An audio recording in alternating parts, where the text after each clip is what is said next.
Okay, my name is Hieu. I lead the real estate division of VinaCapital. I joined the firm in late 2006, just less than a year when we started the first real estate fund called Vina Land. Since then, the real estate division of VinaCapital bring in Vietnam around $3 billion of direct investment to this sector. As the firm-wide missions, our goal is to bring the smart money into Vietnam, which have strong convictions and belief in Vietnam, and that's what we're always focusing on. Over the last 16 years, we invested probably over 60 projects across Vietnam. Unlike the other developers, or if you meet the bankers in Vietnam, mostly they were trying to sell you something. The principle in VinaCapital is very different. We co-invest with our investors, and our principle is that the first dollars come into the project is ours. So unlike the other firms, we do co-invest with our own balance sheet money, in particularly in real estate, and the last dollars come after projects is ours money. So investor comes first. So I think one of the topic over the last 12 months, I still recall the last time we had the investor conference, and then there's a lot of things happens. I will recapture it in the next slide. And the most common queries I have over the last 12 months in Vietnam, in particular in this sector, is distressed assets. And obviously, we came across the region recently, and we seen across the region, there are overwhelmingly bad news about the real estate in Vietnam, just like China as well. But in this morning, when you heard about a panel discussion, there's one sentence from Joseph in Kaplan I like a lot, is that good deals are made in bad time. That's why we're here. Okay, so let's start with the recapture of what happened over the last 12 months. I'll be very quick because I believe that this smart community already known most of the latest news in the market. So looking back 12 months, what happened? The first thing probably worth to mention, worth to forget, but what we call the VTP or SCB incident in October, which is exactly a year ago, which triggers the meltdown in the bond market as well as a little crisis in the banking system, which also dragged into a lot of intervention from the government. However, in this morning, we also heard that the attitude, which is the effort of the government, have been changes very drastically over the last 12 months, from restraining to more support and even trying to rescue the real estate market. However, as of today, we're still facing a lot of challenges, including the residential and hospitality market liquidity problem. Trading volumes and sales are dropping, secondary market are adjusting, and there are still a lot of difficulties for the developers to launch new inventory into the market due to unresolved legal framework. As also this morning, we heard from the panel discussions in the real estate sector. However, on the bright side, we think the industrial property market stabilized and is still performing very well, thanks to the continued influx of FDI as well as movement of the manufacturing facilities from China across the region. We also see a very resilient office and retail segments. Unfortunately, there are not many new investments in these very good sectors.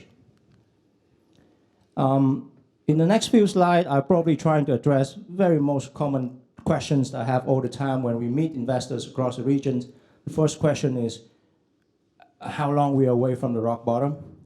When the market recovery? So just trying to save some Q&A, probably I'll try to explain.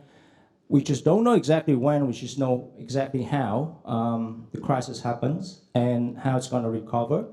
Speaking confidently because I think our team here already been through this in the past, and we've seen very similar patterns what happened right now as well. So what we think is that when the market downturns happens, it will immediately impact on what we call the tier 3 assets, which are the hospitality products, because it's lifestyle product, it's a luxury product. It's a high risk related to operations. And then price corrections and liquidity will move down to impact what we call tier 2, which is outskirts and city areas. Cities around surrounding Ho Chi Minh and Hanoi markets, trading aggressively in terms of volume over the last 3 quarters. And when the price adjustments start to happen in the what I call tier 1, which is the core city products, we know that we'll come close to the bottom. And that's exactly what happened right now. We already seen properties in Ho Chi Minh and Hanoi are trading at discount compared to the last 12 months. The level of discounts vary between 10, 20%, somewhere 30%.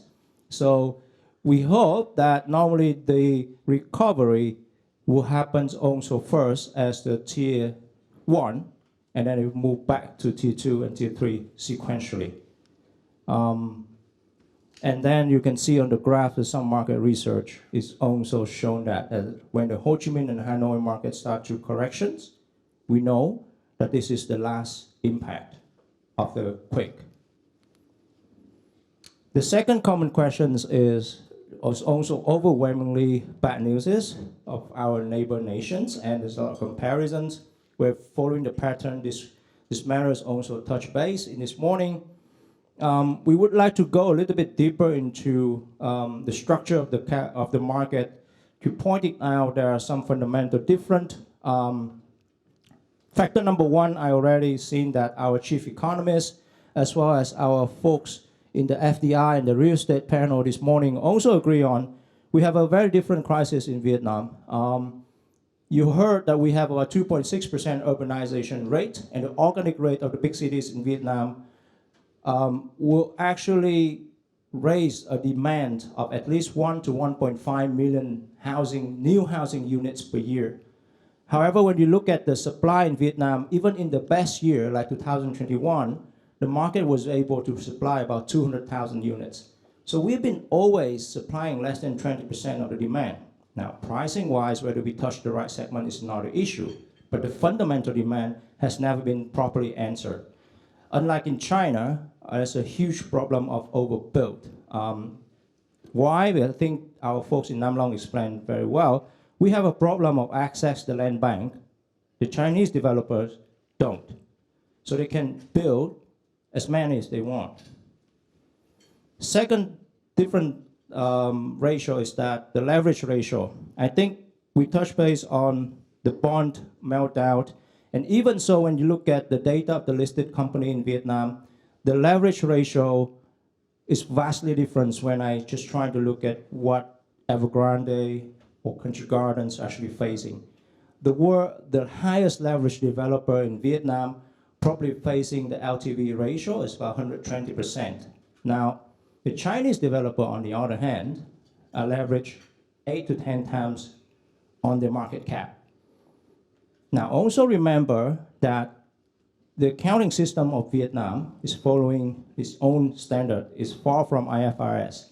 So all of the assets in the book of the real estate developer in Vietnam are kept at book value. It's not even reflected fair market value. So what I'm saying is that the LTV ratio potentially should be lower than what's reflected on the book itself. The third factor is inventory structures. I think it's linked to the first sectors. Is that when you look at the largest piece of element on the balance sheet is inventory. And the Chinese developer and the Vietnamese developer has a very different composition of inventory. On one side in China, we've seen a lot of built apartments empty and a huge vacancy rate. Most of the inventory in the Vietnamese developers are still sit as empty land, unconverted land, or some partially built project. We don't see a lot of built city township in Vietnam without occupant, although it's been built very fast. Last but not least is the government role. I think the reactions or the response from the government in the two countries are similar, but Chinese government now is trying to recover the market, and so does Vietnam, but the reaction times of Vietnamese government is much more aggressive and faster. So we hope that reforms required adjustment to the policy as well in the financial market and legal framework will happen sooner than expected and have pushed the market back to the recovery trend. In this slide, I want to bring your attention is that, like I said, money already moving. So last year, we already say it's a good time to start to look into investment in Vietnam because we know that pricing forward is going to be attractive. And you see here over the last 12 months, we could see about $1.4 billion of transactions in the real estate sectors, much more active than private equity as well as in terms of the values. And you can see it's very much concentrated on residential sector. We'll come back to this later if you have any questions. Some transaction data we don't have the insight. However, we can see the increasing participations of foreign investors into these sectors, whereas the local developer are now weak-handed due to the limitations to raise the fund in the debt market. Now, the next part, I think we will trying to share our own experience in conducting transactions related to distressed asset that we've done. And we've done it in the past, in the last 10 years, and we continue to see increasing opportunities in this sector. Now, before I come into this, just keep interactions over here. So let me give you an example. If you go to meet a developer and they say, I have asset for sales, and he has 3 assets. Asset number 1 is the most expensive asset. Number 3 is the cheapest one. 2 is the one in between. Which one do you think he will get sold first? Just a quick poll. Who says number 1? Number 3? Number 2? The rest you have no idea. Okay, just a fun guess. Something we learned is that the best asset is the first one comes out of the door. Okay, and you never buy the cheapest stuff because they want to sell the cheapest stuff. That's why the price is the cheapest stuff. But when you want to meet them, you want to pick out the best asset. So that's why you got to be early. I think comes back to the distressed asset facts. 90% of the underlying collateral of the Vietnamese bank lending is properties. Regardless is where the retail or corporate loan, banks in Vietnam prefers real estate as collateral. So that's why then there's adjustments on valuation of the real estate market. It will inherently impact on the banking market and the NPL ratio. However, unlike the other country, more advanced country that you have in the US, Europe, Australia, the foreclosure process in Vietnam is extremely complicated.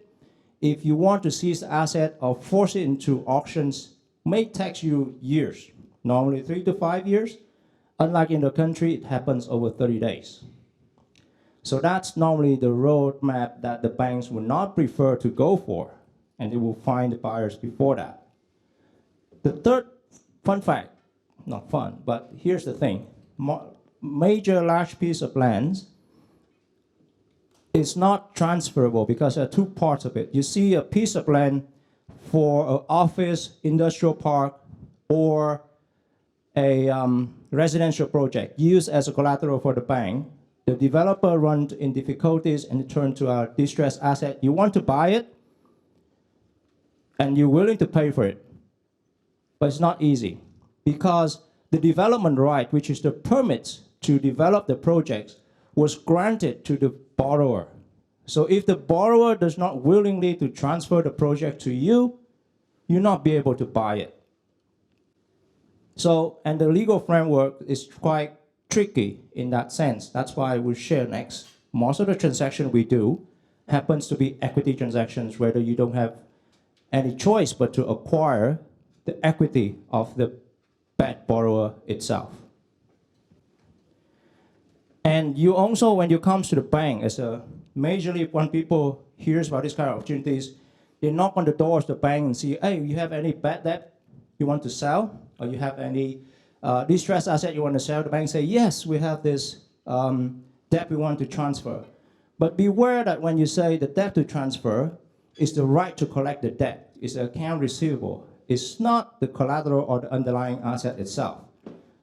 So first of all, foreign investors are not allowed to be the buyers of the bad debt. Even local players are allowed to do so. It doesn't come inherently with the underlying asset itself. Last but not least, somebody asking me, what if I go to the VAMC and the ATC to sell the debt after they purchase? Will it come with no? Because, for those of you who don't know, VMAC is abbreviation for Vietnam Asset Management Company and Debt and Asset Trading Company. So it's two institutions owned by the state who are specializing in trading bad debt. However, they only act as warehousing for the bad debt. They are not actively trading the assets. So when you come to these guys, probably you're not getting much out of it. So did I turn you off? I think there's excitement, there's opportunities, but however, when you really touch base on these sectors, seems like it's harder than it's expected. That's why I think opportunities comes, but in order to successfully close distressed asset transactions, there are unique ways to go through it. So we want to share a few of our experience here. First of all, like the case study I just shared, we don't buy the asset that is in trouble itself. When you have a residential project partially sold, the developer run in trouble, unable to deliver the house for the buyers, I would not jump into it. Why? Because there are multiple parties to deal with. There are hundreds or even thousands of angry buyers. There are in compliance in terms of legal compliance that the developers might have in the past. And there's angry lenders as well. So normally, we will come to developers who have projects that are in trouble and trying to buy the best piece of asset, the most mature one, the most doable one out of their portfolio. And that's probably the only time they're willing to sell. Second is that we see rising opportunities from the bond market. This is simple. The bond meltdown result in bond trading at discount, say 30, 50 cents for a dollar. And as the borrower, they're willing to exchange the debt with the asset. So we look at opportunities where we can buy the bond at discount and using that to swap for the assets with the developer to enhance our discount or the financial return. Number three, like I said, you can't just dealing with directly with the bank, even if it's distressed asset. Normally we have to go for three-party agreement. So we have to get a handshake from the borrower or the developer itself to close this transaction. So benefits of the three parties must be harmonized. Otherwise, it's going to be extremely hard to close the transaction. Four is what I shared before. That's because of the disconnections between the development right of the project and the asset itself. Most of the transactions we do are through an equity deal. And the difficult about this is that to do an equity deal, you have to fund by equity. In Vietnam, there's quite restrictions in terms to raise debt to buy equity. So that's why we're calling for investment capital from outside investors. And normally, most of the assets, the good assets you're looking at are greenfield or brownfield project, which is mature piece of land but need investment, need development expertise to build. So for pure financial players as well as non-resident investors, it's going to be very hard for you to be part of it. You need to have a team on the ground to be able to actually mobilize the project and liquidate it in the next step. So let me come back to the introductions. The VinaCapital real estate investment arm is unlike the other part of the business. We have a one of the strongest investment team, yes, and our team has been here for probably about 17 years, but it's not stops there. I think we have probably the largest team in VinaCapital itself. We have about 40 people, not just investment team. We have a development team who will be able to do the design management, the construction management, tendering, procurement. We also have a sales and marketing team, post-service, customer service, and we have a development brand called Vina Living.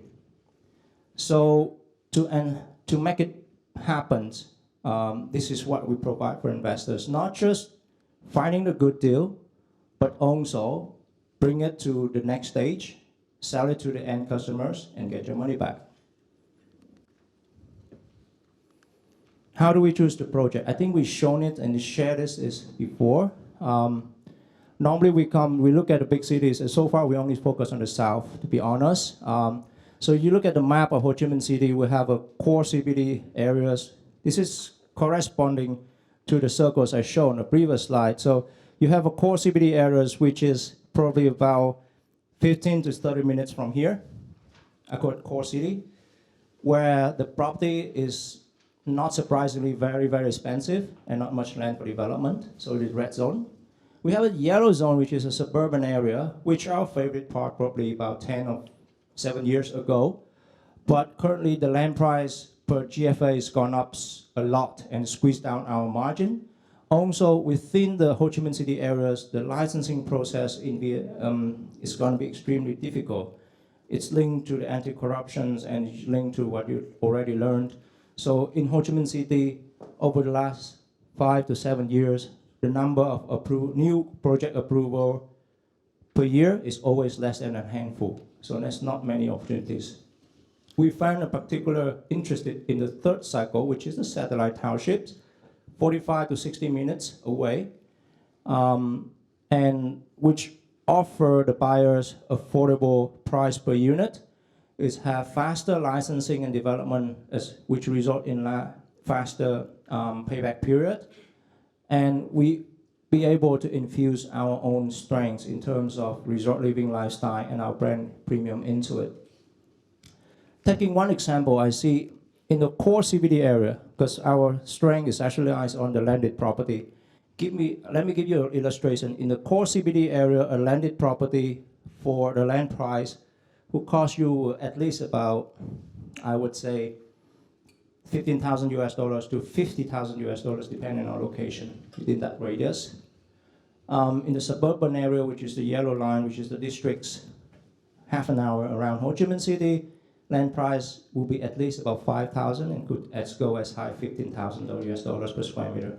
But if you are willing to move away from that, go into the surrounding city, about 45, 50 minutes connection from highway, your land price go down significantly. It's about $1,000 to $2,000 per square meter for landed property, and you'll be able to deliver much better living environment with master plan with less density and a lot of landscaping and much better amenities requirements. And more importantly, easy to scale up. So here we're just trying to showcase before the Q&A. The typical project that we normally do. Here's one. So we have this is a township project about 34 kilometers from Ho Chi Minh City, about 45 minutes from the East-West Highway, which is Trung Lương Highway.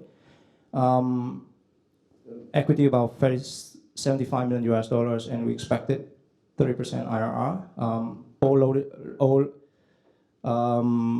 landed housing units, about 720 units in place. We have a resort to service, and all these residents are going to be branded.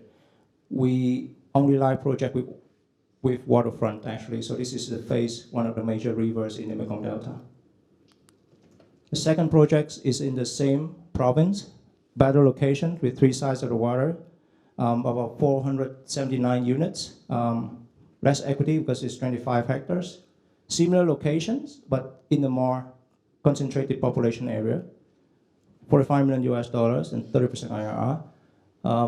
I think we have a roundtable discussion this afternoon, and if you need more information or would you interested in co-investment on this project, or any particular other ones, we can discuss more about this.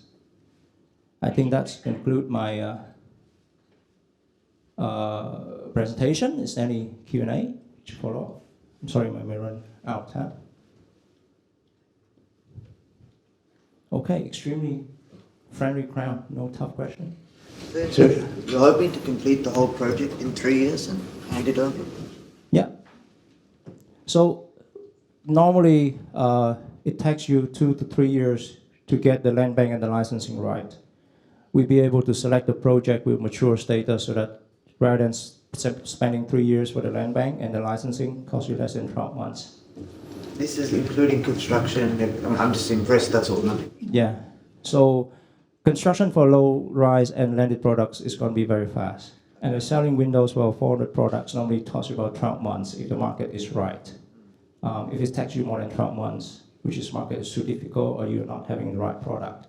But most of our product launch happens in 6 months window. Okay, thank you very much. I'll move to the next session.